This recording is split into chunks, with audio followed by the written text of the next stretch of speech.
Karaoke night കഴിഞ്ഞ് ആലി living റൂമിൽ കിടന്നുറങ്ങുന്നു. അപ്പോഴാണ് ഡീൻ അങ്ങോട്ട് വരുന്നത്. അപ്പോൾ ആലി ഉണരുന്നു. അത് കണ്ട് ഡീനിന്റെ കൂടെ വന്ന് അവർ പോകുന്നു. പിന്നെ ഡീനിന് കമ്പനി കൊടുക്കാൻ ആലി പോകുന്നു. അവിടെ വെച്ച് ആലിയുടെ റിലേഷൻഷിപ്പിനെക്കുറിച്ച് സംസാരിക്കുന്നു. അപ്പോൾ ഡീനിന്റെ സംസാരം കേട്ട് ആലി ഇംപ്രസ് ആകുന്നു. ഡീൻ ആലിക്ക് നമ്പർ കൊടുക്കുന്നു.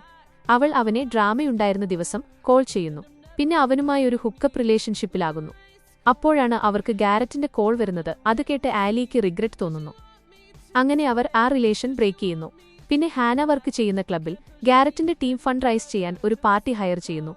അവിടെ വെച്ച് ഡീൻ ആലിയെ പിന്നെയും കൺവിൻസ് ചെയ്യാൻ നോക്കുന്നു. ജസ്റ്റിൻ ഹാനയുടെ സോങ് അവളുടെ കൺസെന്റ് ഇല്ലാതെ പാടുന്നു. അത് കണ്ട് ഹാനയും ജസ്റ്റിനും ഫൈറ്റ് ആകുന്നു. ഹാനയെ ഇനി ജസ്റ്റിൻ ഹെൽപ്പ് ചെയ്യില്ല എന്നും പറയുന്നു.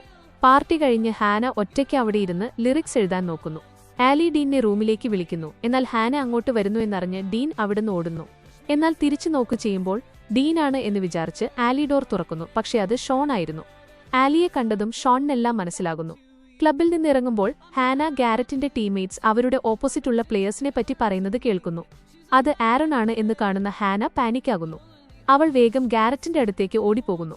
ഓഫ് ക്യാമ്പസിന്റെ ഇതുപോലത്തെ എപ്പിസോഡ് എക്സ്പ്ലനേഷനായി ചാനൽ സബ്സ്ക്രൈബ് ചെയ്യുക.